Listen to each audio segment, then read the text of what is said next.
Ah, one deal with the devil, one with Coors. We're back again. Damn Yankees and Smokey and the Bandit tonight. Hit our decades wheel. We're in the 50s and the 70s at the same time. It's it was definitely it was definitely different. It was definitely different. But like this whole year, just going back, pretty much action up until last week when we had Up, and now we have half action, half fucking baseball musical / devil. I feel anger. Yeah, I said this in the group chat, and I'm saying it now. I feel anger. yeah. I didn't even know this shit was a musical until you told us. But you started watching this movie, like this is a fucking musical. And it was fucking 2 hours long. Yeah. Which you don't expect from any fucking 50s movie. You're most welcome, guys. You're most welcome. I Fuck think that. this movie was fantastic, and I don't know why you guys are bitching and moaning so much. Thank you, Mick. I think this was a hated winner. it. No, absolutely fucking not. It's one of my favorite musicals. Is it really? Mm-hmm. I mean, I've seen worse when it comes to musicals. Yeah, me too. Yeah, me too. But it But doesn't make this good. No, You guys like Sound of Music. I don't want to hear it. no, I don't. Think Fuck about that like I the do. scenes where they're on stage doing their dance or the flash mob stuff. Now think about some of the Family Guy skits we get. Some of that influence came from stuff No, like this because Seth that is- MacFarlane's really big into like that time, you know? where'd he go? I'm right here. Don't know what the fuck happened. I will say that's the only good thing I got from this is a lot of pop culture references from shows that I've seen date back to this. I'm like, that's the best thing I can say about my experience. Otherwise, I still feel anger. Oh yeah, I'm with you. I wasn't at anger. I don't like musicals, so it was already again. As soon as you said it was a musical, I go fuck. I knew it sounded like a musical because I heard this name before. Excuse me. And I was like, "You piece of shit." So I watched it. Oh, I mean, hold on. I've seen worse, like Chris said. We're talking. What about the Punishment movie? We have two punishment movies to talk about tonight. Yes. Let's finish up with Damn Yankees, and then we'll do the middle. punishment movies, and then go to that. What happened to Is the that how- intermission thing we were doing? I don't even know what the fuck we're doing. I don't know. There was trivia at one point, right? I'm just here to look at Chris. Well, sir, you are succeeding so thunderously. Thunderously. Thunderous. That beard with its cum gutters. Yeah. That's a cum gutter true. beard. If I've ever seen one. You can catch him every Friday night down on mile marker 306 on I-84. That's Shenanigans Part 2. Don't forget Uber Eats. Shenanigans is now Shenanigans Part 2 doesn't have Uber Eats yet. on. Oh, okay. Rent is good. Repo is good. Little Shop of Horrors is good. Les Mis is good. I mean, these are all the classics. You know what I mean? Well, except for Repo. Repo's more of a modern. Damn Yankees is a good movie. It's a weird little story. I dug it. The guy going back in time, like it's something we've seen 1,000 times. He immediately abandons his wife at a chance to be a young. But he learns like his Right. obsession with baseball pales in comparison to like how he feels. I'm about also it. not a baseball fan, so that. Yeah. That's Me fair. either. But you got to remember when this was made, baseball was the bee's knees. Right.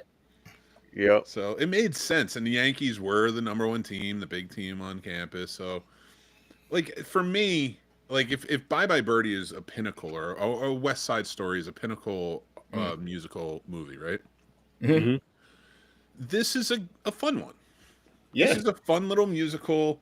I'm not saying you guys ever have to watch it, but I get for the product of it being of its time, it works, and it influenced how many movies and TV shows. Even Mikey in the True. comments is saying classic, and yes, a lot of jokes came from this and on Family Guy and Roadhouse. Like, there's a lot of stuff, but I dug it. I thought it was good. But I also have a theater background, so Damn Yankees music like popped up. So real quick with Damn Yankees before we dive into our ratings and all that good stuff. It came out in 1958 with a budget of $2 million, box office $4.6 million. An American movie, which for those times isn't bad. But I was honestly, it felt so white starting out. I kept waiting for some kind of racist thing to come up. I'm just kind of surprised it didn't. Like, That's messed up because the black guy was the best answer in this. No, they did have like one or two black guys like as part of the team. And I don't want anybody to go thinking that I think he was the best answer because he was black. That is not. That's exactly what you said. That's not. He was the best answer because he pulled off the moves. Yeah. Everybody else was like tall and lumbering. That's like I said. This wasn't a great musical. He was able to pull off the moves because he was black, just like you said. Yeah. Even one of the opening scenes where it's showing them talking back and forth about him watching baseball and her hating that for 6 months he watches baseball and she's like alone. That whole situation there, it still shows like that whole absence makes the heart grow fonder thing, you know, and he finally realized. So I really liked all of this. And then the whole like deal with the devil and everything, you know what I mean? Like it's cool. It's cool. I would have probably enjoyed this movie more if it wasn't a musical. I'm not gonna lie. It showed It showed an Asian, it showed a Hispanic, it showed a black, and then it showed a couple other whites in that scene. That's what I was getting at, where they split the screen up and everything. But I don't know. It was boring still. The story, I get the story. Story's cool, but it was still, to me, it was just boring. And then it was a musical. And then baseball. Like, I don't like baseball, but I do enjoy baseball films. But this was not one of them. This was just. In fairness, baseball is just the backdrop. It was like it was a part of the story. Like, it's very much not really a baseball movie. This is as much of a baseball movie as like. You know what? It was the guy living out the dreams that he thought he wanted. That he thought he wanted, but he was really living out the life that he really wanted and needed. He just needed to see that, but still, I didn't like it. It could have been told more entertaining, in my opinion.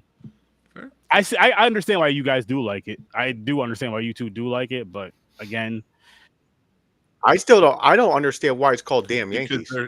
Because Yankees is the #1 team that they suck, but his whole moral of the story want to go back and go young and so he can play.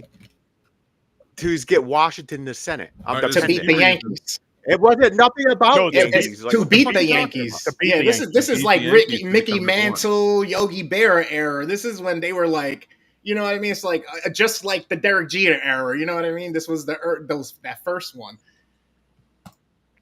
No, seriously, that's why they sang. They sang the song. They got so much money and resources. Yeah.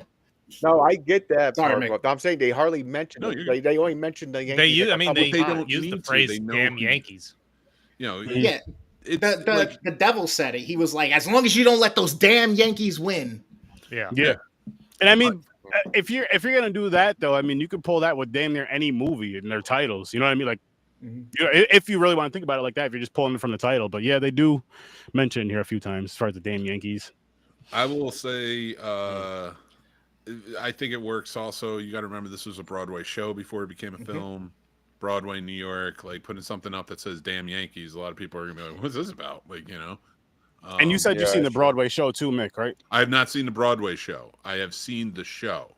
Oh, sorry. So it was, a very off Broadway in a playhouse in a community college. Okay. So no, I didn't see it like on Broadway or anything, but I do know it. But since we're on it, have you ever seen anything on Broadway? Oh, yeah. Yeah, it's good. How was that experience? Great. I suggest all of you take your girls to go to a Broadway show. It's amazing. Have a nice night out. I've never been to New York City. Well, then don't go. You were just there. Well, you did. You went to Carnegie Hall, which isn't Broadway. No, I didn't. Where'd you go? Wrong. My wife sang in Carnegie Hall. I stayed at her. Whoa, hold on. You didn't go? James. Why? You were supposed to go. No, because you had to take a train there and you have to walk a lot, and I can't do it. That's fair. So I didn't go. That's fair. I thought you didn't go because that's fair. If you're gonna go to the city, you got to be prepared to walk. Yeah. For anything. Exactly. Or grab a Segway or something. You'll get there. Yeah, I know, but right now I'm broke. She already knew that. Okay, no, I was under the assumption you were able to get there. Just like, nah, I'm just gonna chill here. I was about to start talking shit. No. Yeah. You crazy? That would be a different type of story. That would be her. Yo, James, why are you holding that frozen steak over your eye? Both of them at that. How the fuck are you seeing? Just listening tonight, guys. Yeah. Matter of fact, I'm gonna turn the camera off. I will say, if any of you ever have the opportunity to see, if it's still running, I don't know if Ada's still running, but Ada was good. Lion King, I actually saw them the same day as like the double feature play thing down in the city. I seen Book of Mormon, but the best one was the Lion King, hands down. That shit was phenomenal, and I was up close. It was dope. I didn't see the Lion King on stage. They had that here. I did go to Proctor's when they had it too, like 2 years, a year before. I was gonna say, how are the plays there? How are the shows there? It's fine. It's just a little bit smaller compared to some of the bigger theaters that they do the main ones in. But other than that, the atmosphere and the experience, it's still great. It's a theater. There's I'm gonna start. You can't be like it's a hip hop show. You know what I mean? No. I'm gonna start paying attention to Proctor's for stuff because I do enjoy stuff like that. Hamilton was good too at Proctor's. Nah, I'll skip that. Why? I didn't like Hamilton. Was awesome. I hated it. I hated it. I just don't care about all that story and shit. That bored Jefferson me. was funny, and some other. I forgot who else was funny. I think we need to talk about I didn't like Sturdy's insane hatred of George Washington. Don't Anything care with about George Washington, and Sturdy's like, I hated it. I'm out. I don't. I just don't care about the history and all that when it comes to it. It was boring. Was it a cool concept with the hip hop? Yes, it was an awesome concept with the hip hop and drawing in more fans and all that. And drawing in people that would not watch it. But I still didn't care about it either way. Still the same story being told. Yeah, the white people are out there rapping and dancing. Sturdy's in a field. I do enjoy plays and all that shit, but it's like that's not. Why do I want to keep hearing the same story over and over and over? I had to give a reason why I don't like it because I'm white. Because if I just said that, all people automatically going to say, "Oh, because you're racist because it's a black one." I love it. It's boring. I love it, but again, like a lot of times I watch plays. Mm-hmm. It comes from a place of like, and it's same when I watch movies. Like, it comes from a place of like, look at this set, look at the stage and what they did with it and how they're using it, and like that blows me away. The costuming blows me away. How the dance throughout and using the set for the dance blows me away. Like all of that stuff is so interesting. That's why, like with Damn Yankees, and going back to that, and now I didn't see it on a scope, like a Broadway size scope. I saw it on a community college scope, which was great and much fun. I was gonna say I feel like those are still cool because I've been to a handful of plays. Oh, yeah, I suggest going there too. Like for school play. I don't know where we traveled. Like I can't remember. It was like middle school and elementary school. I can't remember where we would go.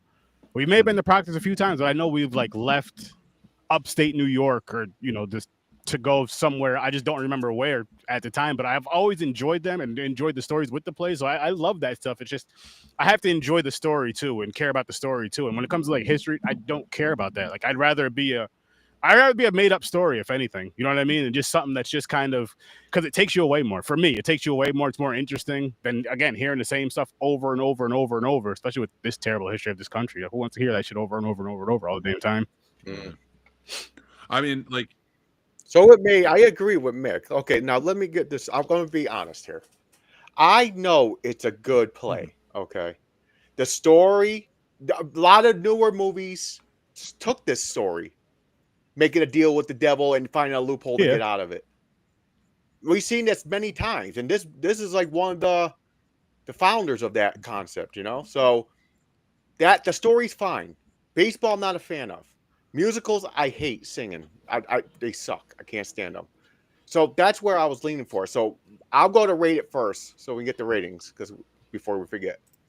I was originally going to give it a 3, but because of listening, Mick, and everything, and me thinking about it does make sense, and it is a good play. Then I'm going to give it a 4. Let me finish my review. You might go higher. Well, see, like I defended Hamilton in their sets. Like I can do that with Damn Yankees, and the fact that when you watch this movie, it's very much laid out in the 50s and 60s. I mean, the beauty of like of theater and how impactful it was to filmmaking back in the days. Everything was adapted from the theater, right? Like they didn't have books or theaters. Like by the time you get to the 50s, 60s, more books were being adapted, whereas it was just theater back. Most of the time, just theater or vaudeville acts back in the day. So when you get to something like Damn Yankees and the way they're filming it and kind of was playing out, it's such a broad scope and they do such a good job with it that I have to imagine that on the stage, that type of story has to be wonderful to see. You know, so like stuff like that, like and they did such a good movie. The music is really good. I had such a good time with this movie and just had a fun time just like kind of like getting into it. Like I thought I had seen it. I haven't seen this and now I'm like super stoked. Nice. Nice. Yeah, I love the Heart song. I love the Lola song. I will say this. Lola gets what she wants. As soon as she went into that song, I'm like, I've heard this references to this song, or I can just know I've seen clips that involve this song throughout the safety 50 years. How's it going, Safety? Appreciate you popping in here. And I know Mike mentioned Little Shop of Horrors earlier. Just mentioned Phantom of the Opera. Little Shop of Horrors. Now I did enjoy. That's one of the I actually love that one. I watched it a few times. But that's the one from what year did those? Because that's a remake, which Mick actually told me that a couple weeks ago. Was it Little Shop of Horrors? 80s, right? Yeah, that one with Rick Moranis. Rick Moranis. That one, love it, fucking love it. That may By the be my way, favorite is musical. coming back for Spaceballs 2. Yeah, I saw that. That's dope. So I wanna. Oh, and it is pretty cool that Bill Pullman is, and his son is going to be in it. Yeah. As well. Who just played what's his name? Sentry. The Sentry. Thunderbolts. I want to say this, talking about theater again, because I do think it's very important. I did talk about Broadway, and I do think that if you guys ever get a chance to take your ladies to a Broadway show, 86. just a night out in New York City. I don't have to tell you where to go because you guys know, but like go see one. That experience is wonderful. But to really push, I'm often pushing independent filmmaking, but I want to push playhouses. I want to push theater. There in every one of your towns and cities, there is some sort of stage production going on, whether it be at a school level, even a college level. But there's always some sort of playhouse in the area, things like that. And there's always businesses. These are small businesses that are really trying to entertain and do something big. I hope that everyone can take from this talk and maybe go check out theater in your area. And I want to point out to you guys who are all in Schenectady, except for Chris, and I'm happy to send you places too if you want. But I looked at Proctor's. Oh yeah, and Proctor's gets big name shit, man. You also have a place called Slock Music Theater, SLOC. Never heard that one. And it's an independent theater house, which is one that I want to push. And like, if you guys get involved or you hang out with it, I think you'll have a lot of fun with it, because it is just one of those experiences too where you can go and you can have a lot of fun, and that's the beauty of it. What's it called? So SLOC Musical Theater. It's in Franklin Street in Schenectady, New York. Oh, that's near me. I think I think and like, even if you look at them, not even going to Proctor's yet. Like right now, they're doing a 90s fundraiser on June 21st, but then Dreamgirls is coming, which is a great show.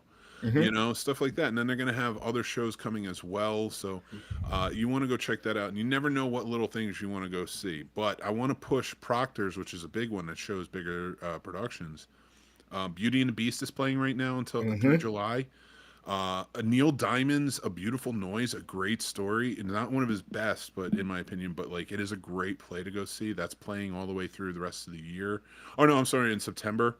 Spamalot's coming. Go see that in 2026. We get Spamalot. Yeah, they come by they come through. Yeah, if you guys haven't seen it, I suggest checking it out. But The Sound of Music. Water for Elephants was a good one. If Proctor's ever burns down, I hope it's while The Sound of Music is going.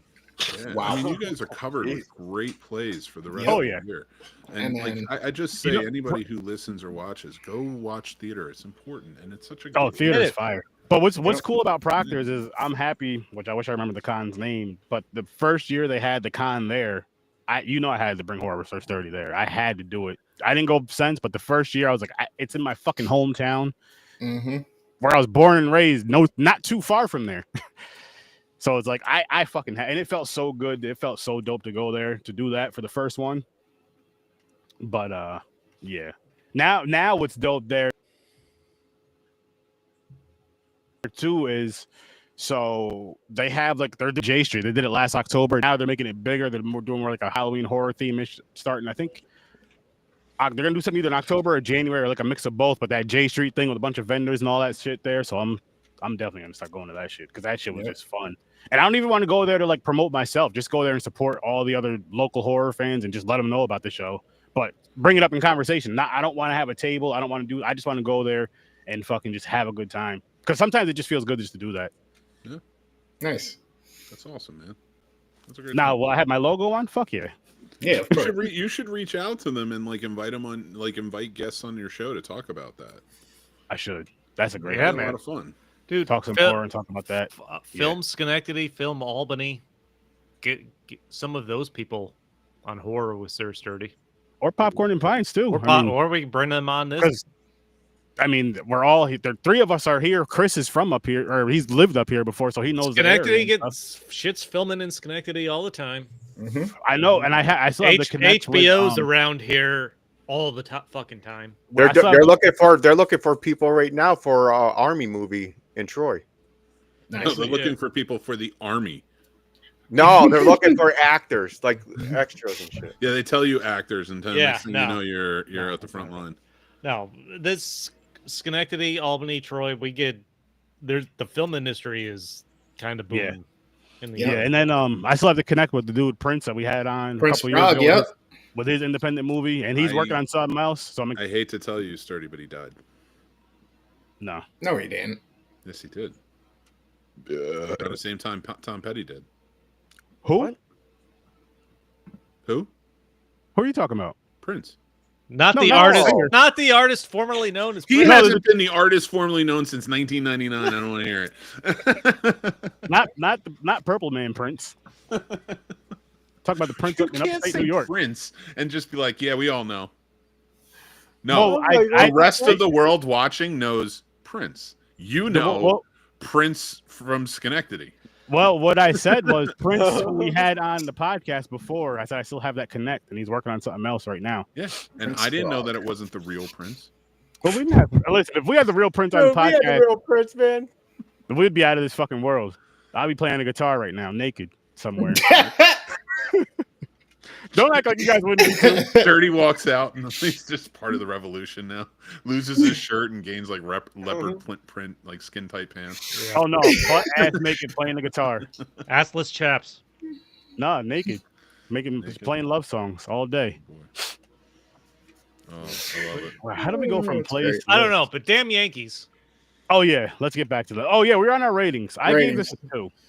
Again, it just didn't connect with me. I love plays. I hate musicals. I won't say hate because there's a couple I do like. I don't like musicals. I love plays. I just didn't like this one as far as how the story is portrayed and all that good stuff. James gave it a 4. Stories. I'm gonna go 3. I think story wise, I don't necessarily mind the story. I'm not a fan of musicals. I think musicals are a waste of time. They don't move the story along for me. I think, okay, they're taking a break from what the story is to sing a shitty song for however long it's going to take. And it takes me out of it. Like, I've always felt that way. Some are better than others, yes. But I don't know. I'm not a fan of musicals. I'm the same way. Wow. You three. Like it's like one type of movie. Uncultured bastards. Well, I mean, it's not. There's a couple that I like. Some are better than others. And then the story. You go up there. Then I'm cultural heads will be down here. James, you're not one of us. It's like we're on top of you. Like we're better than you. You can say that all you want, but I can't control it. No, the music doesn't add anything to the story. And I want to see a story. I want to see acting. I want to see characters develop. Music doesn't do shit to promote any of that. It does. In my opinion. Yeah. I don't think it does. It tells a story. No. I didn't like the story it told. The story was boring. That's okay. No, but that's fair. That's I why won't I don't argue like that point, but it does tell a story. Like I'll give him that. All right, I know what it's much less. It just makes it so much more ridiculous to me. That's fair. I mean, we did watch Last Action Hero 2 weeks ago, and everybody was like, "Oh my god, believable." They're did like, not say holy believable. shit! Like, God forbid this guy goes back in time because of the devil. We have people fighting wars at this moment because of stuff they believe out of the Bible. Yeah, but they're not breaking out in song. So that means that in certain people's lives and in their minds, this scenario of Damn Yankees is more plausible than any other movie in existence. Are they breaking out in song though, for no reason at all? Yes, 100%. no. They're tap dancing on the dugout. Did anybody realize that Mr. Devil there, Mr. Applegate or whatever his name was, just looked presidential? Yeah, he just looked like a president with the blue suit, the red tie, the socks. Yeah, Did anybody recognize him? Yeah, I forgot his fucking name. I seen him in other stuff. I seen him in something. He was Mr. Hand in Fast Times at Ridgemont High, the one who goes up against Foley. One of the scenes I did take note of is when he goes to use the payphone and he's just sitting there pumping change into the payphone. I'm like, what the? How much money is he putting into this fucking phone? God damn! It was a long distance call. It's a long distance call, bro. How much money does it take to call hell? A lot. Oh my God. Hell of a lot. There you go. And my favorite, I laughed out loud at that scene. I did when he sticks. I hate you right the now. idea of the devil sticking all of those quarters. He stuck like $4 worth of quarters, and not even quarter. He probably stuck dimes. He was there for a little while, just stuffing all these in, and like. He calls hell, says what he needs to say, and I'm like, did the devil just pay to call hell? And then it was just so sweet and so perfect to the fact that he goes, and then it all comes out back into his hand. I'm like, yes. That landed for me. I was like, that was a good joke. What is your rating for this one? Like I said, like this isn't an explosive movie by any means, but like I give it like a 6. I think it was a fun movie. I do enjoy the name Shifty McCoy. Shifty McCoy. What about you? Where's Dan? Earlier, this is a 7.5 for me. I'm gonna go with 7.5 on it. 7.5. I really enjoy this. I hate how cheesy it is, but I hate how much I love it at the same time. But it like I said, the story to me is decent. I like the whole devil thing and wishing you could live the life that you always wanted and getting a chance, and then kind of realizing, you know what, you don't know what you were missing anyway type deal, and this is still better. So I like it. It's not a new theory by any means. Yeah, no, not by any means. But then it wasn't even a new theory when this came out. Like movies like Angel on My Shoulder, stuff like that all came out. But I thought they did a good job with this. I will say, did you guys notice who the one sister was that was the #1 fan of Joe? Those were the days. Yeah, it is. Edith Bunker. That was her in the movie. What? You ever watch All in the Family back in the day? Yeah. Yeah. Oh, shit. You're right. That's crazy. What the fuck was her name? In Edith in the show. In this, she was like Sister Miller. I knew it was an E. By the way, when Archie. he changes Joe Hardy back into the old man, and he disappears, and he's walking the streets. You hear on the radio, they think it's some kind of disgruntled Yankee gamblers that have taken him and murdered. I'm like, this is fucking ridiculous. Like, that was kind of funny. Yeah. Like that was kind of ridiculous. Like, he just disappears. Yeah. Tell that to Michael Jordan's dad. No, I'm kidding. Too soon. That's the theory. Some shit happened with some gambling or something. Joe Hardy. Wait, I said Michael Jackson, Michael Jordan. My bad. Yeah, I was confused for a second. I wasn't. I picked up on Jordan. Yeah. Michael Jordan, Michael Jackson. I'm not laughing at Michael Jordan. I'm laughing at Chris's meanness. And by the way, yeah, damn Yankees. Fuck the Yankees. I hate the Yankees. And I'm from New York. Right. There you go. I don't like baseball, but Yankees is one of those teams that's kind of like for football, the Patriots when Tom Brady was there. You're so sick and tired. I'd say the Cowboys more so than the Patriots. No, you're out of your fucking mind. You're going by rival. Yeah. That's more annoying to me. No. That's no. You got the Cowboys, you got their fans. I'm sick and tired. Listen, you know how many Super Bowl parties I skip because I'm like, who's playing? Patriots? Whatever. I don't want to go watch that. This sounds very un-American of you, Jay. This is very unpatriotic. America is the best time of baseball, damn it. Fuck that. Baseball It is sucks. one of It's the boring. worst sports to watch live for But me. yeah, baseball's boring as shit. First of It all, is. I disagree because I'm a baseball Better fan. than soccer. But if you are not a fan of professional baseball or any type of baseball in that way, I highly suggest watching the Savannah Bananas Baseball League. I am curious Yeah, to they're watch. I am curious the to watch dances one of and their shit? games. It's a speed What? through. They're timed. They have to get to the mound and go at a certain point. It's only 7 innings. They have to like I said. There's certain like penalties if you go past time and stuff. Yeah. They have to. They have like things where I wish we could pull it up and look at it. It's they do things like where they like what do you call it? They have to dance to the mound, the best dance moves. Like it's something. It's What? as much It's about fun. entertainment than it is as opposed to just playing baseball. So it's like Harlem Globetrotters But for Kinda. baseball? but there's Kinda. so It's many more teams. entertainment. Dude, they Yeah. sell out like stadiums. Yeah, like baseball yeah. stadiums now. Oh Like, shit!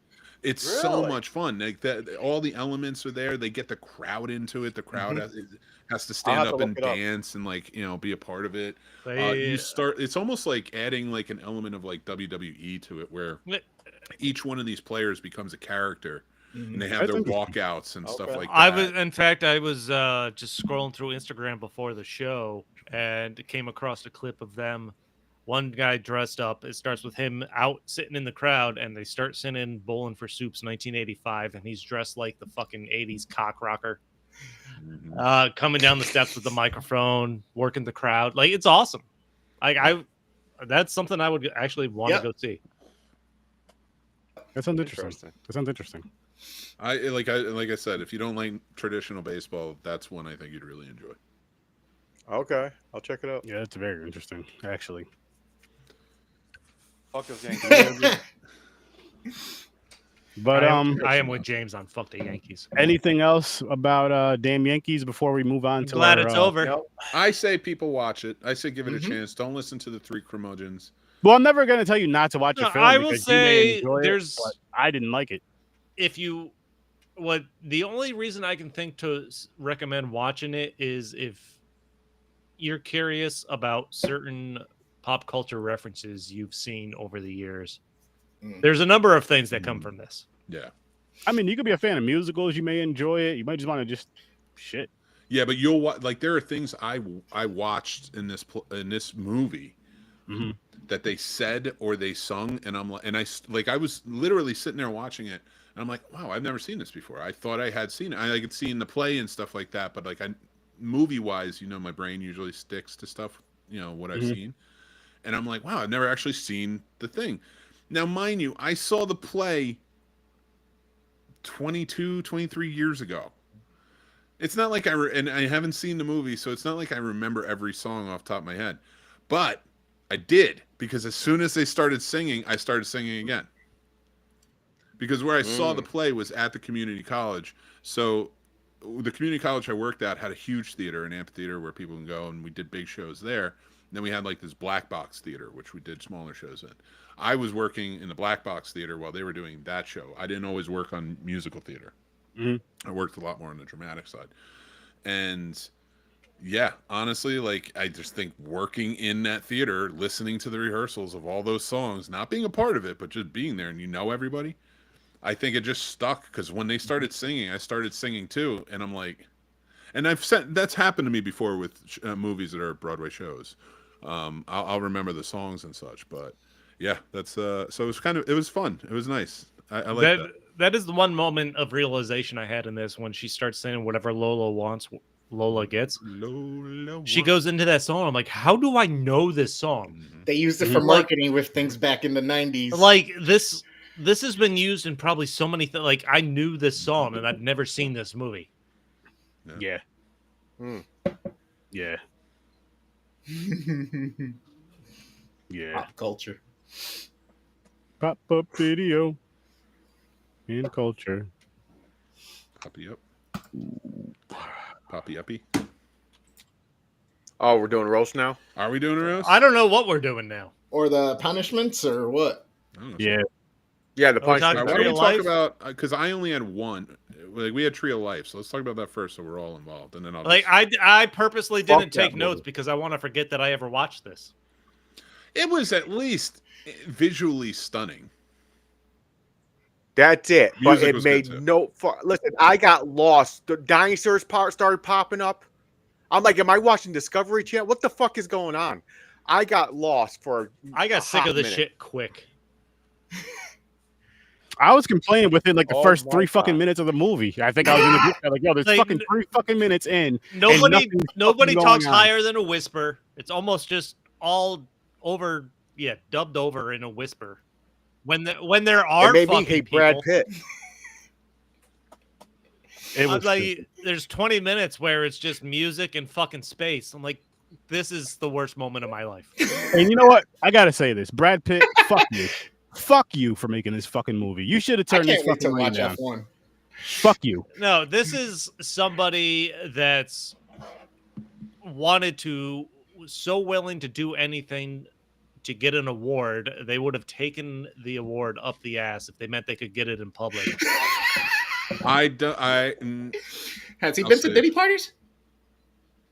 What? He may have well been.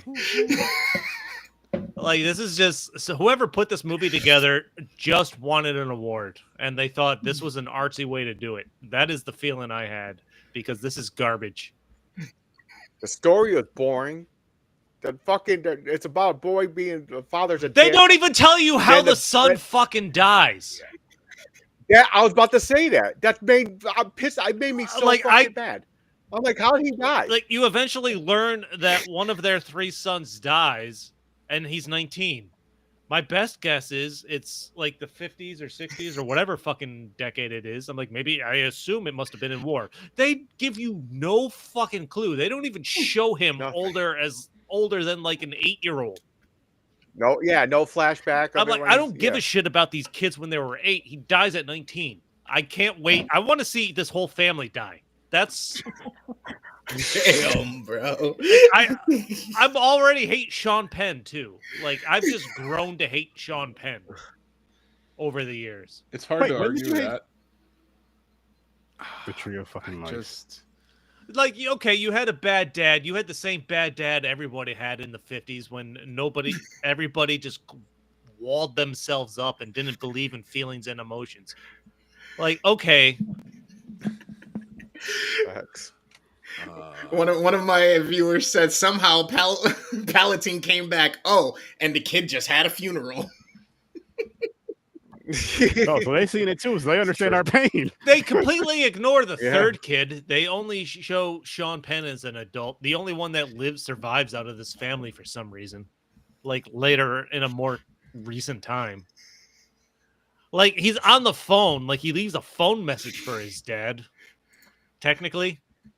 Yeah, I know. Well, I'm like, I assumed he would have some kind of interaction with him as an older person then, but no. Oh, this the movie point. fucking sucks. I didn't even understand the point of this Yeah. fucking movie. This oh my god. Was It it wasn't funny as for bad you? as The English Patient, but fuck this movie and fuck The English Patient just because I thought of it again. This is Johnny's fault. We're blaming is Johnny, right? This is 1,000% Johnny's fault. Oh yeah. By the way, okay. Let me get this off my back real quick because he's not here to He's roast. in the chat. I don't listen. I only met Johnny like maybe one time before recently. I might have met him on something, but this is a bad start to becoming a friend with me. Sorry to tell you. Yeah, but he hates speed. Yeah, fuck Speed too. Yeah, no, you're right. And if you Fuck like Speed, Speed, I too. gotta question Speed our 2 friendship. sucks. Speed 2 sucked. Oh, Speed But 2. Oh, Speed 2 Speed is is way awesome. worse than fucking Speed's Speed. awesome, and you're a maniac. All right. Speed was Are you guys ready to learn about this movie, or are you just going to bitch about it the whole time? I want to Real bitch about life. it more and pretend I never saw it. Tree of What Life. movie? Tree of Life. Now, listen, All right, it's let's a Oh, long I movie. thought I forgot Let's about let it Mick already. talk so we can attack him. Yeah, there you I go. don't Go want ahead. to.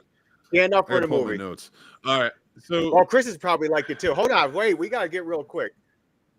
Is it us three versus you two again? no, Did you like this movie, Chris? Did you like this, Chris? What? Real life? First game? Yeah. No. Yeah. Okay, cool. Yeah, so fuck you, Mick. Okay. He didn't even say he liked it. I don't care if you liked it or not. That's not the point. My point being is, yes, we can say it's stupid. You could say how much you hate it, and I will not put you guys down for that. Your ignorant reviews of the movie. No. Like, listen, is this a movie that I would say everybody needs to go out and see? No, it is. It's, let's face facts. It's the exact reason people liked Jackson Pollock. It's because it's Terrence Malick. He's an existentialist. He just goes out and he makes movies that are beautiful. They really are. They're beautiful. They have meaning to them, but they're weird. They're weird. And this is one of those movies. Tree of Life is a good movie in the sense of if you appreciate the art behind it and what it's trying to say.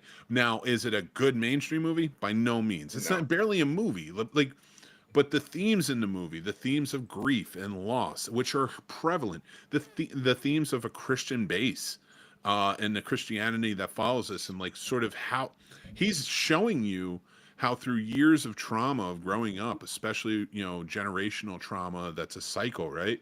And how you grow up through that and what you're actually going through and seeing, how do you make sense of that? And especially if you've lost everyone that you could possibly make sense of it with. And it tells it through the lens of not just as one boy to man's journey, but it tells it through the idea of the cosmic lens, the lens of an overseer watching down on this. Which there is absolutely no need to do, and makes this movie an hour longer than it should be. I disagree. You know I what, do think Mick? the overseer portion is important. You know what, Mick? Because you said that, Uh-oh. it's still a piece of shit. It's I even knew worse. that was coming. 100%. I knew you were. I took a drink because I was like, he's just going to say it still sucks. By the way, Johnny says he kind of likes it so far, and he's 20 minutes into it. We'll see how he feels in four. Well, Okay, Johnny, we'll that's see strike- how he feels. That's we'll see how he strike two. feels in 4 hours. Right, Let's too. see how he Johnny's- feels. But here's the thing. I think Johnny's going to like it. I don't think he's going to love it, but I think because I don't love it. It's not a movie I'm going to search out to want to watch.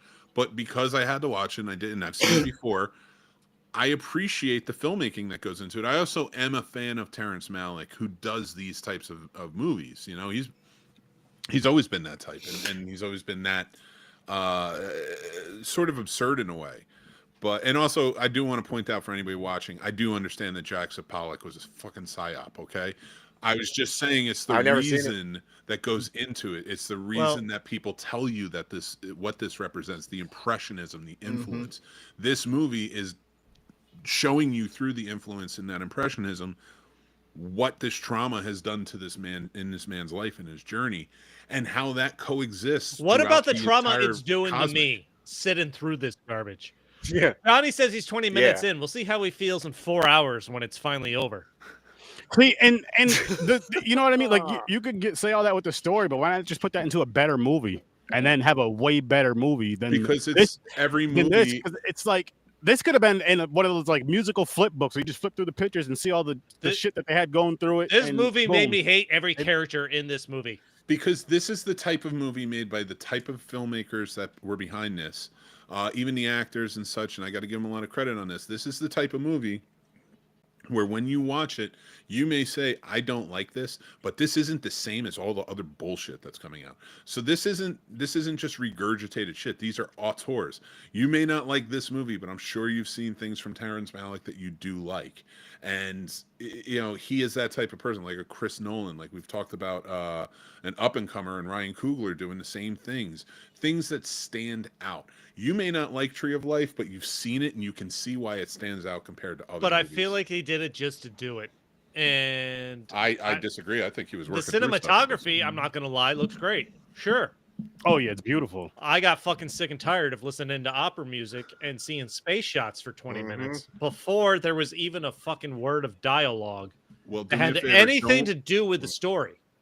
Do me a huge favor and don't watch 2001: A Space Oh, I'm not going to. I've already heard how boring that is. It's I so good. I don't know if I It's ever seen so that. good. I think I Again, did. another It one that I sounds- can see why some people might think it's boring, and I'm not taking anything away from them when they say that. Like I don't think there's anything wrong with because a majority of the people do not find these movies entertaining. You know, the lame heads, as I call them. No. I gotta take a hot shot. You guys do it all the time, but you know, it's like I do see why, like, for the majority, people are just like, I'm not watching Tree of Life. What is this bullshit? You don't have time to waste. Let's be real, like, you don't have time to waste. And then, well, we do, but 2 hours, 3-hour movies that are like this, most everyday people don't have time to waste on that. Like, that's a long time. I thank you for yawning during my TED Talk. But, but you know, something like this, like, for cinephiles, people really want to, like, see what this filmmaker's trying to say. This is an interesting thing. Like, this isn't one of the more interesting ones. But, like, if Kubrick's like the pinnacle, you know, I think Terrence Malick's a good midway. Well, I don't want to be in a group that sounds like close to the other word. Hey, I didn't say it. I don't know what word you're talking about. Pedos. What? What? You said cinephiles. I was like, I'm glad I'm not part of that group. No. Oh my god, that's completely different. Cinephiles. Wow. Movie lovers, movie fans, you dig deeper into it, which we technically do if we like it, if we love them or hate them. It's just, which is the cool thing about means that you are. I'm too lazy. I don't think I do. File, it just means you're attracted or sort of in a way obsessed with something. It's it's like your thing. You're obsessed. It's cinephile, cinema file. I mean, fuck. Between all of us, how many different times are we talking about movies throughout the year, throughout these shows? That so what would it be if you're obsessed with masturbation? You'd be Johnny Sturdivant.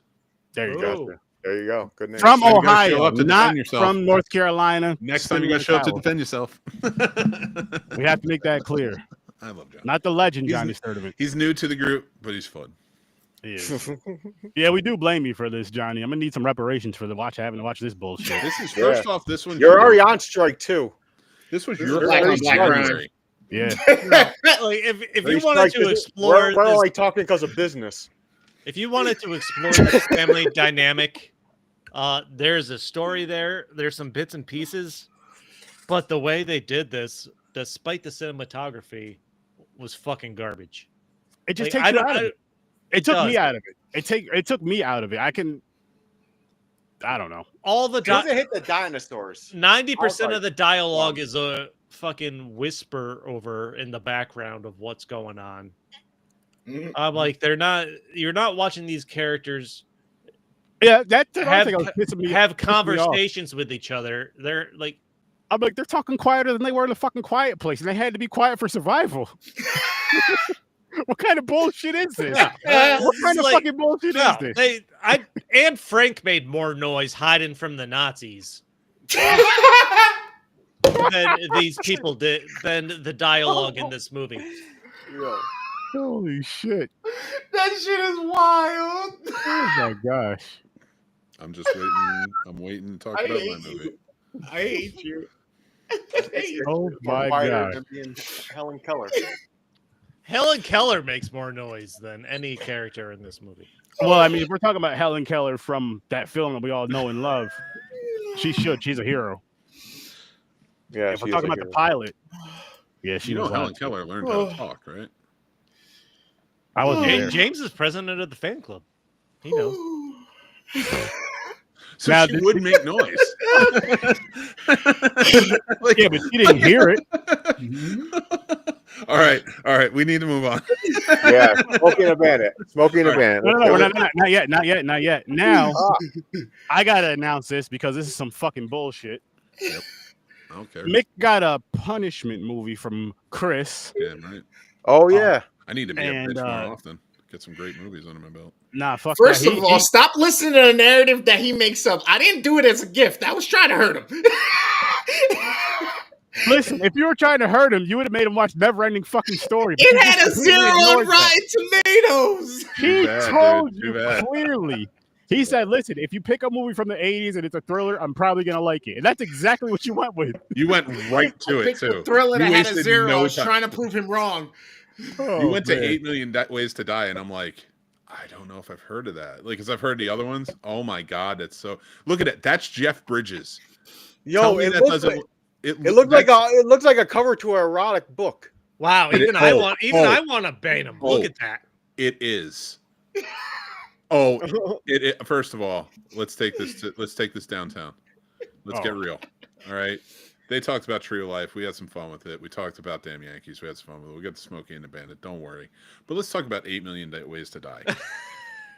This movie, I went into this movie. Chris told me that it was a thriller from the 80s, and I looked it up, and I looked at that poster, and I was like, how can any man look at that poster and not want to watch say, that? Punishment? That's not a punishment. That is so. This movie is so 80s.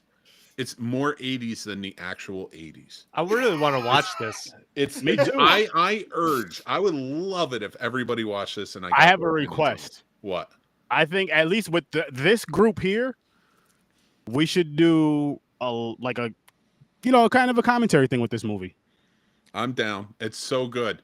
And like when I say it's good, I want to just sorry to cut you off. I'll even throw it to you guys like this. Let's all vote on it right now. Next Saturday for PNP. A PNP episode of us watching the movie, kind of talking about it, and we'll have it going how we did for the Friday the 13th marathon. Because the way this guy's been talking about this movie since he watched it, let me finish talking about the movie. Yeah, you're just getting excited. Yeah. And here's the deal: is it a good thriller? No, it's not a good thriller. It's like I don't know that it deserves 0%. I don't know who rated it 0%. Like you have powerhouse actors in this as Jeff Bridges, Rosanna Arquette, Andy Garcia's in this movie with a ponytail and everything, like a little itty bitty like drug dealer ponytail. Everything about this movie, like one of my favorite movies of all time is To Live and Die in L.A. And if you've never seen it, it's a William Friedkin classic. It's one of the best thrillers of all time. You don't have Heat. You don't have Thief.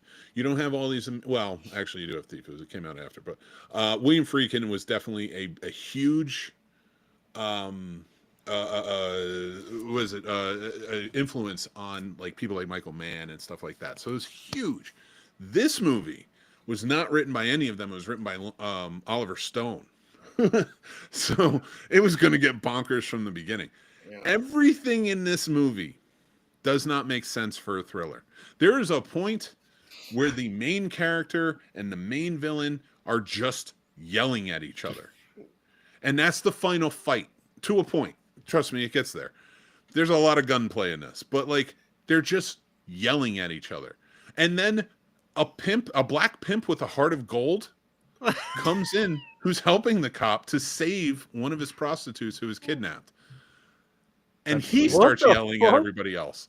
This movie, I'm sold. This movie ends. Yep. All right, I'm going to give you the spoiler to make you want to watch it. The final shootout of this movie, because it takes place in L.A. Now, if you know anything about L.A., it's very hilly. And when you're driving through, like all these houses are very hilly, and the rich people, some of them back in the day, not all of them, got these little trolley systems, so they didn't have to walk up all these steps. So basically, it's one trolley will go up and take you all the way up to your house.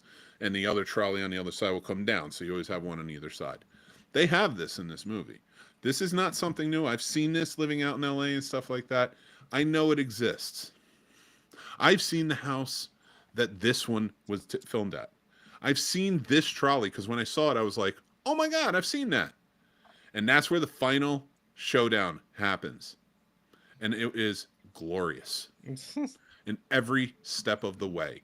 This movie... He goes to AA 3 times in this movie. The alcoholism is a part of it. Is a part of it. Are you telling me I'm living in the 80s? It was and let me tell you about the realism in this movie. I went to Alateen. All right. I lived with a lot of alcoholics. I've been to AA. I've seen what it looks like. This is the most realistic AA meeting set I have ever. They just had to have filmed at an AA meeting. That's how realistic this is. The people, the cigarettes burning in the ashtrays on the table, the coffee cups everywhere, the soda cans, the cookies in the back, everything. It's all there with Andy Garcia and a ponytail. 8 Million Ways to Die. The story makes no sense. It's only said once by Jeff Bridges, who's like, I live in LA where there's 8 million ways to die. There wasn't even a purpose for him to say that. He says it though. It's just glorious in nature, and I want to thank Chris for picking this as the punishment movie, even though I know it wasn't supposed to be something I hated. I will watch this again. Nice. And for as bad as it is, it gets, for me, a personal Mick rating, it gets a 7. Wow. Personal Mick rating. Does not get that in regular rating. But it does not get a 0 either. I think that's a little ridiculous. Wow. Oh, full frontal nudity for Stephanie from Baywatch. She's in it. Nice. So okay. She plays a weird character in it too. She's like a prostitute who wants to get away, and she's afraid that the pimp with the heart of gold, I'm sorry, the black pimp with the heart of gold, who is an ex-football player, by the way, because Tiny Lister is in this movie and plays his bodyguard. God. And the reason I bring that up, like, I'm not kidding. I'm not putting black on it to make a joke. They say in the movie, oh, what are you, a black pimp with a heart of gold? That's a line in the movie. I gotta see this. So, yeah, I know I'm over talking it, but I do suggest everybody check this out. Let's discuss it. All right. Okay, so we're gonna have to make that vote when Chris gets back, so we can discuss that. But what the fuck is going on? Is this thing you guys see that flickering green, right? Yeah, I see it. Yeah, something's going on with it. Possessed by a Hantu. There you go. I literally typed into Google movies that are our punishment to watch, and this came up in a list, and I saw it had 0 on Rotten Tomatoes. So I was like, sold. What now? Like, you're gonna watch this movie? Don't watch this movie. Like, watch this movie like you did the Tree of Life, but in a way where it's like, oh, it's not gonna make sense. It's not gonna make sense. But say, dear God, why all the whole 2 Here's hours? the thing: James is gonna hate it because he hates good action movies. Wow. You know, he hates, if you hate Speed, everything else is downhill from there. Wow. That's funny. So everything else is downhill from there. I'm not going to agree with that. You don't even agree with what you I mean, said. downhill's the only way the bus could maintain that speed, so that makes sense. There you go. And if it was in this LA, it'd be one of the millions of ways to die. It's true. Because there's 8 million of them. You should count that out and see if it's true. But I suggest everybody watch this movie. All right. So is it Smokey and the Bandit time? No, before that, vote on something. Before there's something else too. Jesus. What would you guys now after his Phasmophobia? No, it's not that. It's after his review of that, which was a fucking awesome review, and I'm pissed off that he enjoyed it. But whatever. Do you guys want to do like for an episode of P&P? If not next week, maybe a couple weeks down the road or whatever. Would you guys want to do just literally just watch it and kind of, you know what I mean? How we did for Friday the 13th. We can even make that next week's punishment movie. I'll allow it. Because Johnny's not here. Either way, I think it'd be a good. I'm saying just that movie alone, no other films. We don't have to worry about any other movies. Just that movie alone, and we'll be watching it live anyway. This is an interesting wrinkle. If somebody has such a overwhelmingly positive reaction to a punishment movie, yeah, movie 43 or whatever it was. Yeah, that shit for James, movie 43. He fucking loved it. Yeah, I've seen it. I'm not watching it again. Well, we wouldn't put that on a punishment because I've seen it too, and I thought it was funny. I had a good time with it myself. I haven't seen it. It's Hugh Jackman has like a nut sack on his neck for chin or whatever. And balls. They do that skit like the girl can't stop looking at it. It's funny. But yeah, so let's figure that part out before but Smokey and the Bandit. Smokey. Now here we go. This is a classic. I used to watch this with my mom. It's basically a car speed chase on highway. The cop from a different jurisdiction, different state. It's chasing them all the way through all these states. It's a fun, comedic, fucking action movie. It's kind of like Dukes of Hazzard. 1977. So I really yeah, liked it. I enjoyed this one. This one was fun. I love This this was fucking fun. movie. I watch this once a year. I think I realized I've never actually watched it beginning to end, and it's the first time I've actually watched it. I've only caught like pieces of it as it was on TV. But So let me ask the you first 5-8 minutes of this movie, I was hooked. I was in just I'm the same. Yeah. I've never actually the way seen he this. is. Yeah. Yeah. Well, as a trucker, as a former trucker, and I realized that this was the 70s, and back then the 70s was like truckers were You're a kings. farmer everything, aren't you? No, not me, him. He's talking to me. I'm asking Chris. Oh. I did not understand All right, any here's of the the deal. trucker language going on in this. Why do movie. why do I podcast? Because yes, I've done almost fucking everything. I just fucking went out and did shit. When you get your ass kicked at home, you never want to be home. So you go, because this is like the fourth time somebody said to me in the past 2 days, "Wow, you did? Yeah, oh, Mick knows he's done a lot of shit." And it's like, yeah, I fucking have. Yeah, I gone out. I had to fucking go do shit, and I had to make money. So, like, I know I wasn't a truck driver, but that's why I'm asking him. He was a lot lizard. At mile marker 3.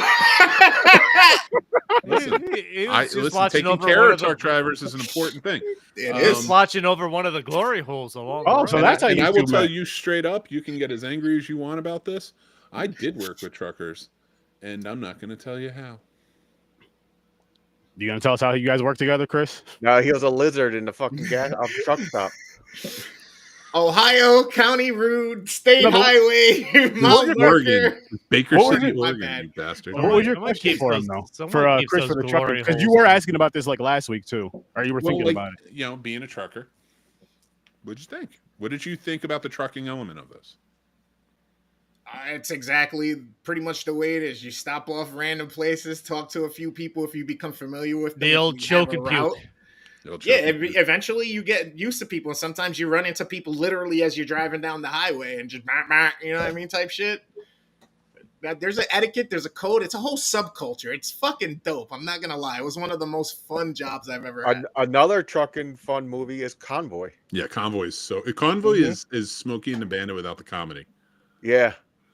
And the cool car. Like it's So it's a more serious tone to this movie, which would that'd be interesting. It's Ernest Borgnine plays a sheriff of a small Texas town who is hell bent on murdering the head of this convoy, this truck driver, this guy called Rubber Ducky, and the whole there's a Gatling gun in it at some point, and that's all I'm gonna say. Of course.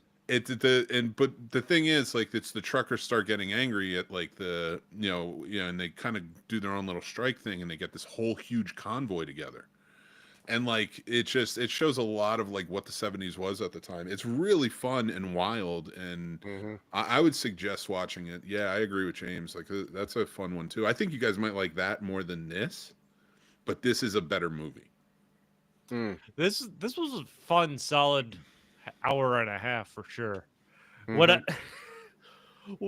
one of the more ridiculous things, even though because there's so many ridiculous things in this, but you're into it because you're just into the characters and the story. Like the sheriff and is it his son? Yeah. The sheriff's son, like their family, right? Yeah. Like, the son doesn't give a shit.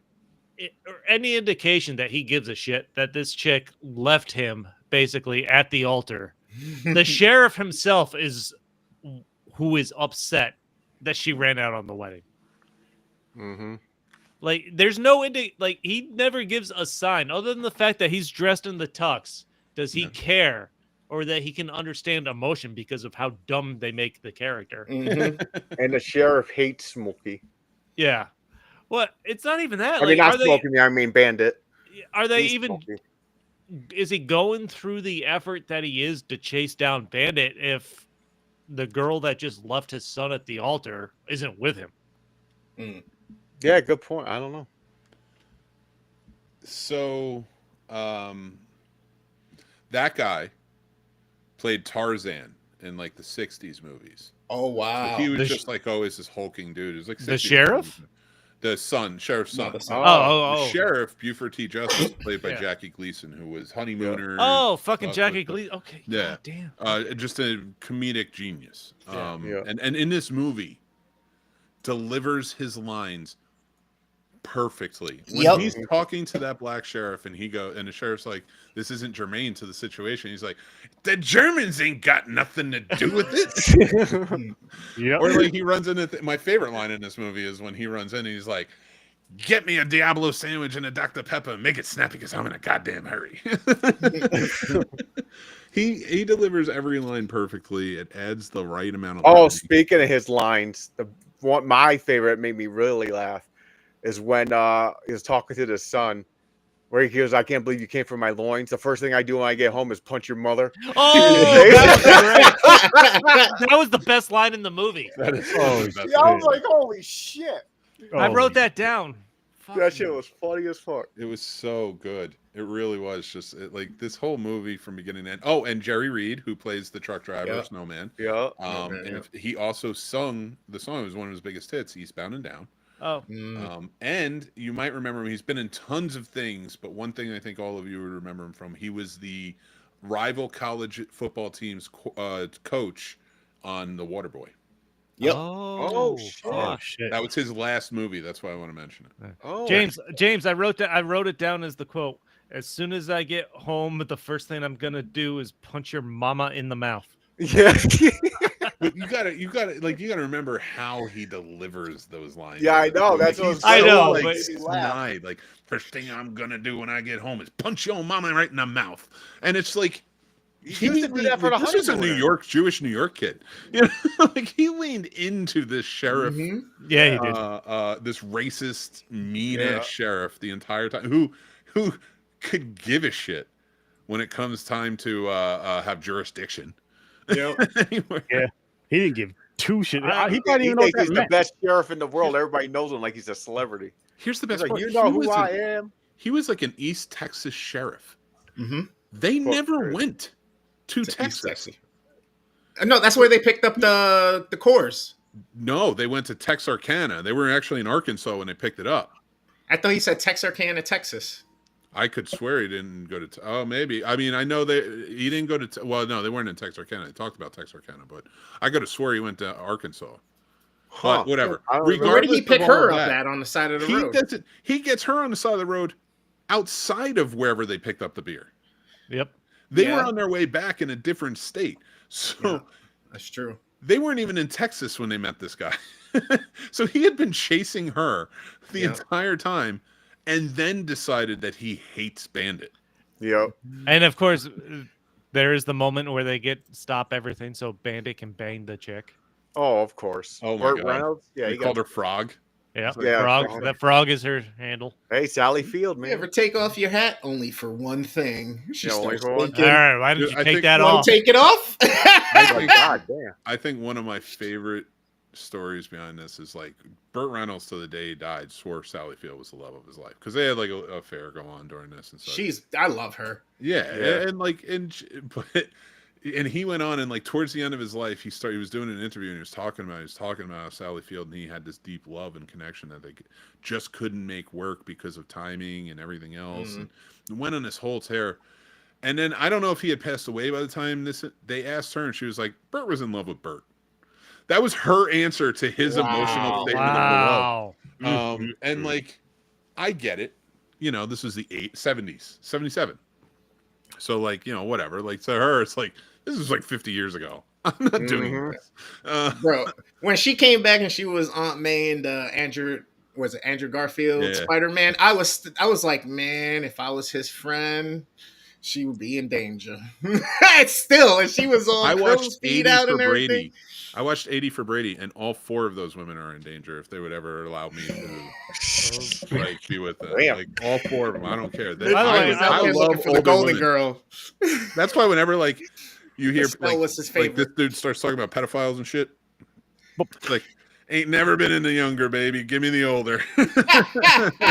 Mick's out there looking for the gilfs.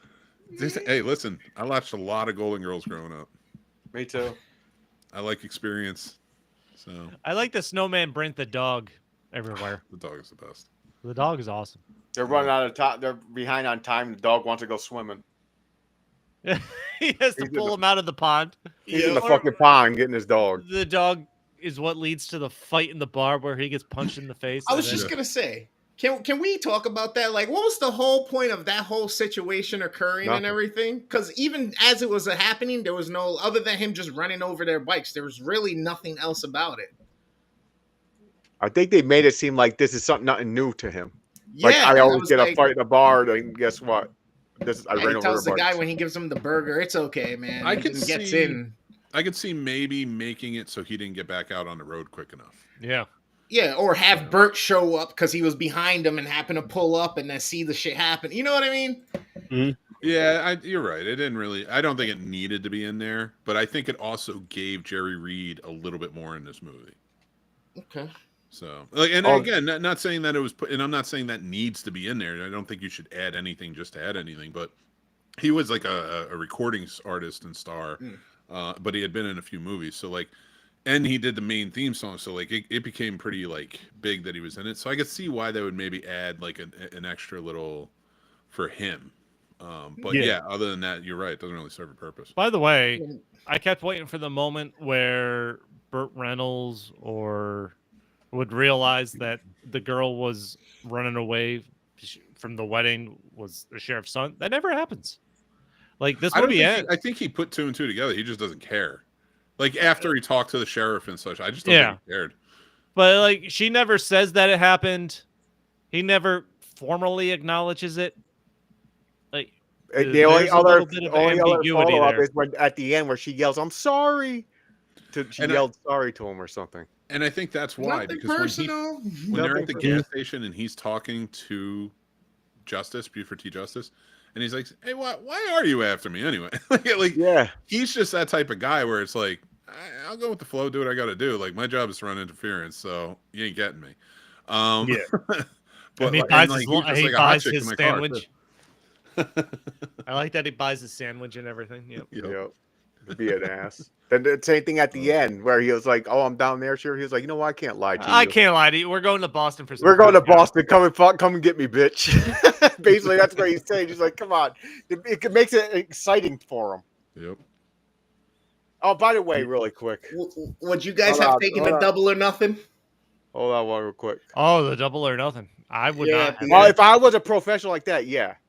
Oh, sorry. Go ahead. Okay, I just want to get this out of the way. The thing that bothers me is like because it reminds me of the old school football games and shit. The fucking the cops, Smokies, Justice, many times crashes in a ditch, missing doors. The Trans Am he takes off. I'm talking about he's probably like fucking 45 minutes ahead. Then they catch up in like 1 minute. I'm like, what the fuck? It wouldn't be a fun chase movie if they never come close. Yeah, you got to suspend disbelief on that.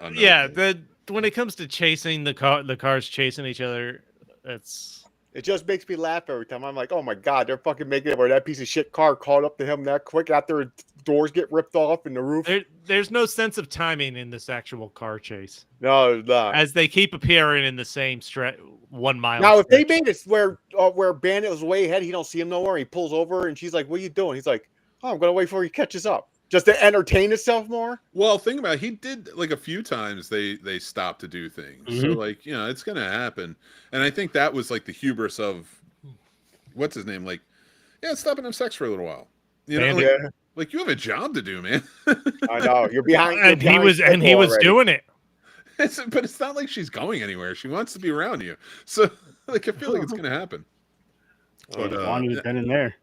I love this movie. I think this. I like it too. I don't know. It's a great movie. Yeah, it's just fucking fun. It's a fun hour. Oh yeah, I had this movie after what we had to fucking watch this week. This movie was definitely a breath of fresh air. Like it was funny too because I'm just like, all right, I watched Punishment movie first, fuck. Then I watched Damn Yankees first, second, fuck. And then I'm thinking about it. I'm like, all right, the car is cool as shit, right?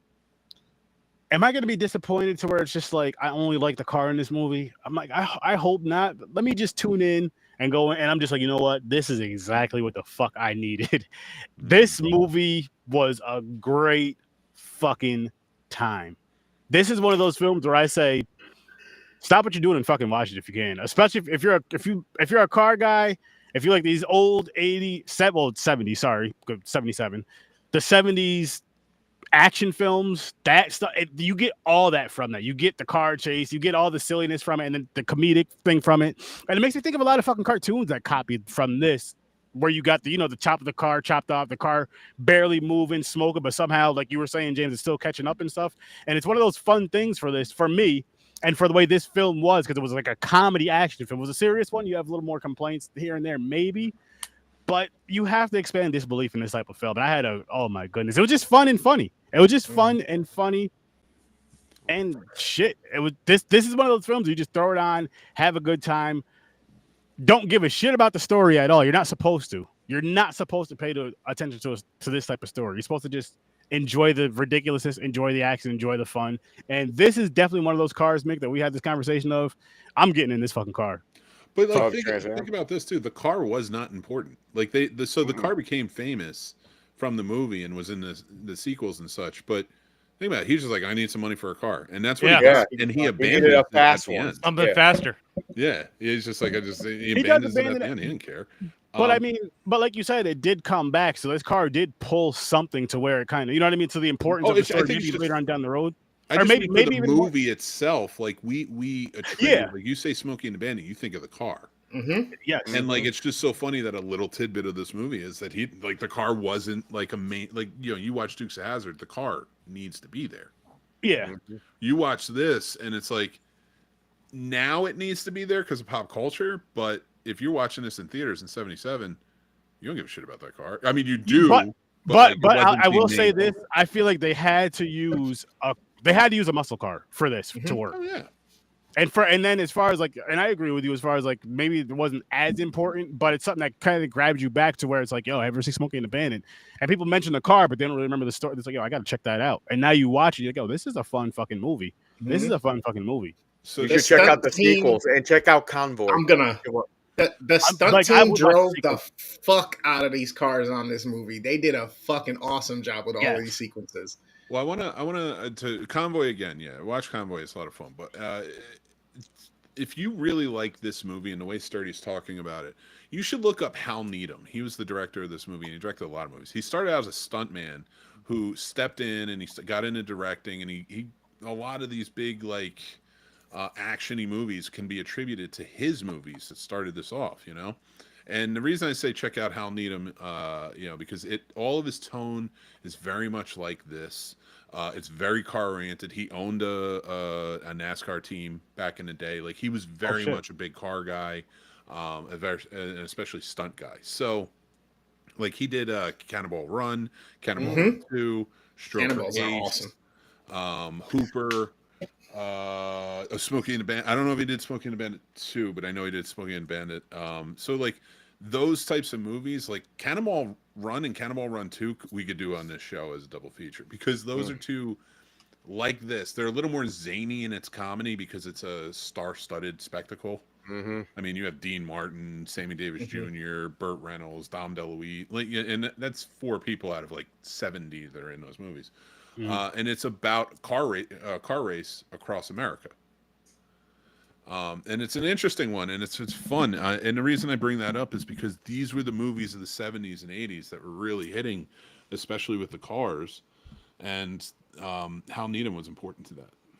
I love the Cannonballs, especially since it's become such an actual like real thing in like it's a worldwide thing now. Like it's really a worldwide thing that they put together, sanctioned, talk to towns and governments in different places to kind of give them a little bit of leeway so that they can do their things. Obviously, it's a high cost to get in. You got to have a crazy car. I think the buy-in is like 100 or 150,000 just to get in, and then you got to have like a crazy car. I believe the Cannonball Run started in Australia. It was a race to get across Australia. And then they had done it a few times, I guess, in the U.S. or something. And now, like you said, it's more of a plans, of course, thing. But and this was all like, even this movie, this was all, they were just running the race. The cops weren't in on it. And I think that adds an element to these movies that makes it a lot of fun. They're awesome. That outlaw sort of thing. I wasn't expecting Burt Reynolds to be so fucking good, man. Honestly, I was like, he was a great actor. From the beginning of this movie, his charismaticness and his character portrayal, I fucking love that guy. Yes, he's a douchebag, but he's awesome. A lot of Burt Reynolds movies from back in the day. He was very good. I had to look it up. He died in 2018, so he's been Little Whorehouse in Texas with Dolly Parton. It's actually that's a great movie. That's a great musical too. And like I know how we all just talked about musicals, but that is a really good one. And the music in that is good. Dolly Parton does a great job. I Will Always Love You has a rendition of that because that was her song before Whitney Houston sang it in The Bodyguard. And I like Whitney Houston has the most powerful voice. She was fantastic, and she knocked the socks off that song. But I love Dolly Parton's. There's some, you know, like when somebody covers a song, it's like, oh, you did a great job covering that song. But then when you see the original singer sing it, it's like this. It's like down to its baser level, like they really feel this song because they wrote it. And that's what that song is for me with Dolly Parton. When she's singing that song that Burt Reynolds in the movie, and it's just her stripped down to just her voice, like it was like she's wearing clothes. That's what I'm talking about. But just using her voice, like it's such a powerful scene in a movie called The Best Little Whorehouse in Texas. You know, that's a judging a book by its cover. I think that's a movie that everybody would really enjoy. Okay, good to know. But Burt Reynolds, absolutely. Everyone should watch Deliverance. Yep. But Burt Reynolds was fucking awesome in this movie. Yep. He was really like, again, what drew me in? The car. You guys know this. But then like what kept me was the way he was in this movie, and then the way he was with the car in this movie, because there was a lot of dope shit he was doing with this car to where you see why this film and this car kind of go hand in hand and kind of helped each other in the popularity of it. Because it's like, again, you go watch Smokey and the Bandit, you're thinking of the car, then you actually watch the actual movie. In my opinion, you're like, yo, this is a dope movie. This is a fun fucking movie. And I can see where a lot of movies after this that it just involved cool cars pulled from this, and a lot didn't do it as well. You hear that, Fast and Furious? Like Knight Rider? Knight Rider was dope. And what's dope about the whole Knight Rider thing and this movie, which is personally dope to me, is so my father, I'm not sure what year it was. I don't know if it was a 77, 78 or what, but it was this body style of a Firebird minus the T-tops that he had, you know, that he traded in on the one that I have now, which Smokey and the Bandit, Knight Rider, yes, similar body styles being the same, not 100% same car and all that other stuff, but which I think is just pretty dope and a personal touch for me. And shit, this was a dope movie. But with that said, let's dive into our ratings. I gave this shit a 9. I almost got this as my first car. I talked my dad into it, and he was like, "Fuck it, all right, let's go." Yeah, and then a 300ZX came up in the auction that was T-Bone, and I was like, yeah, that's awesome. But James, what do you give this one, good sir? You know, I really like this. I'm going to give it, you know, I'm going with you, a 9. 9? Okay. Stories from a bar? This is a fun watch, for sure. But I'm only going with a 7. Mick?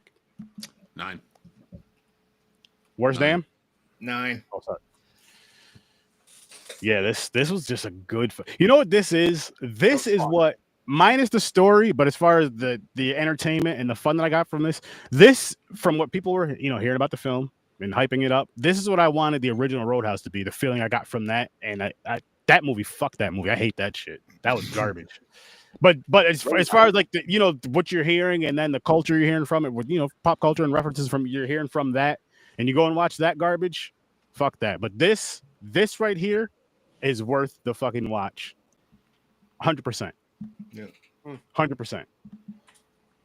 I'm so happy I watched this movie. 1977, baby. Oh yeah. I'm probably gonna watch the second one tonight after I'm all done. I am curious what the stories even are, because there's a 2 and a 3, right? There's there's a 2, and everyone comes back for it, and it's good. Yeah, it's fun. I definitely say it's worth checking out. It's just not as good as this one. Yeah.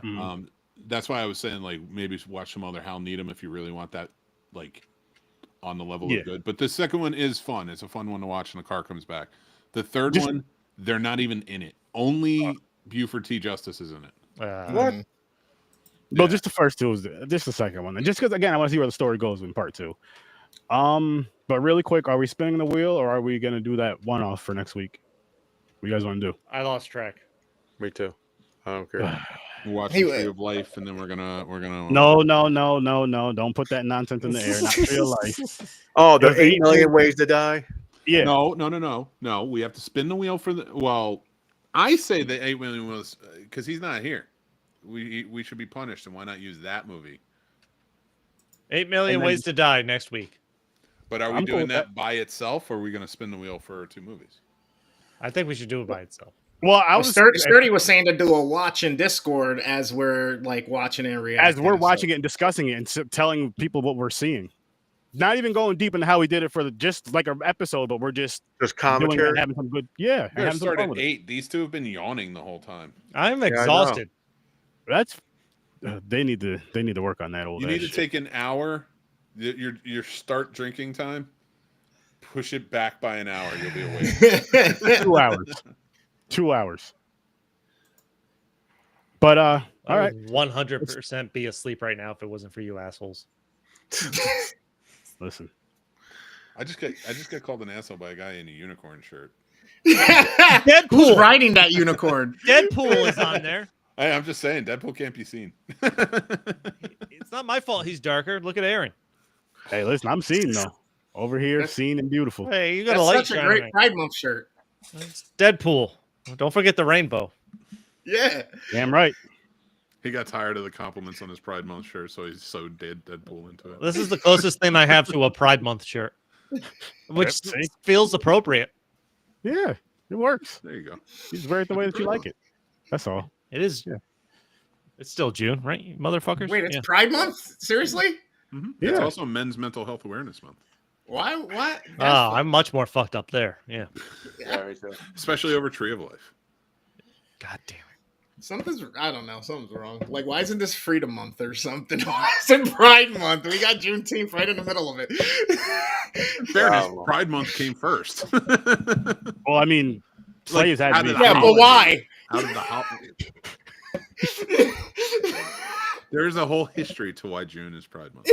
I'm not going into all of it right now. I'm turning so red. My tan made me red enough.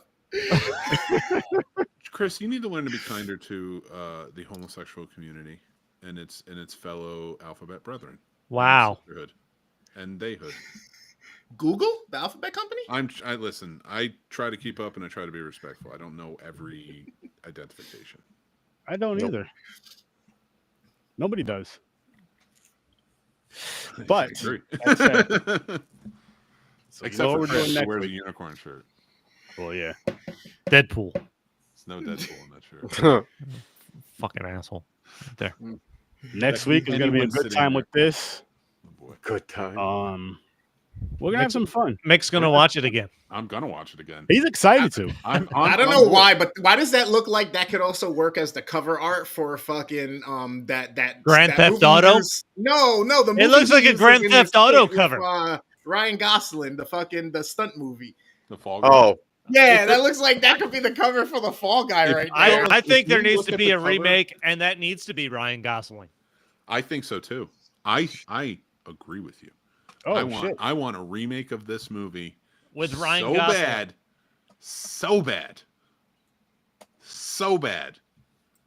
It's so good. Like, first off, I want everyone to know when you watch 8 Million Ways to Die, you immediately need to cleanse your palate by watching To Live and Die in L.A. or Thief, another 80s thriller that's epic, stuff like that. You need to do that.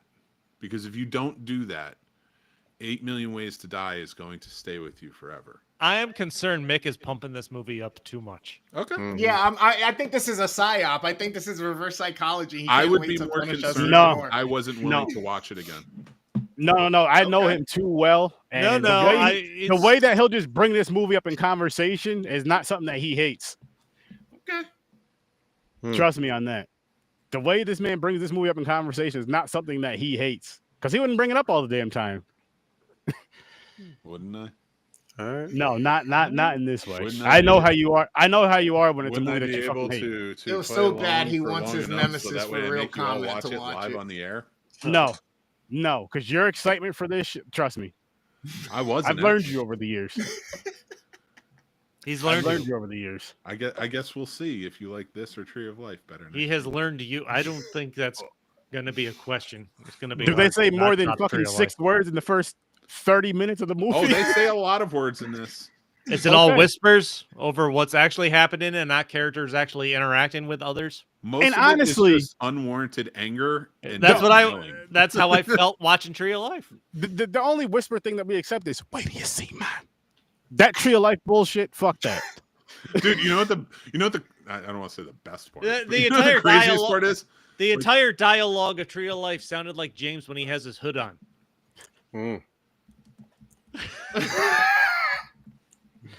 Oh man, That's oh definitely man. one way to go. Oh god, this movie, man. I can't wait for you guys to watch. All right, next week. All right. James is pissed. James is like, he might be fucking with us. He Nah. might be fucking with us. No, I'm sure it's better than the Tree of Life, so it's okay. This inspired Speed, James. Fuck Speed. Did we even rate the Tree of Life? Yeah. No, we didn't need to. We just had to talk shit about it. Yeah. I thought we did. Oh yeah, I did. I gave it a 3 or something like that, or 4. I don't remember You gave it a anybody 4. rating the Tree of Life. I gave it a 6. No, he gave Damn Yankees a 4. Not Tree of Life. Oh. Yeah, I think I gave it like a 3 or something. God, this movie. I'm just watching. I'm just looking at pictures of it now and just enjoying myself to rewatch it again. See? I thought I wanted to go to bed. Now James looks even worse. But with that said, people, we are going to get on out of here. Make sure you guys go check out Stories from a Bar. Make sure you guys go check out the Scene Snobs. Maybe not check out for Worst long. Damn. Fuck this. Check out Worst Damn Gamer Ever. Check out Horror with Our Story. And of course, be back here for Popcorn and Pints. Popcorn Pints. We'll see you guys next week. Thanks for popping by and peace.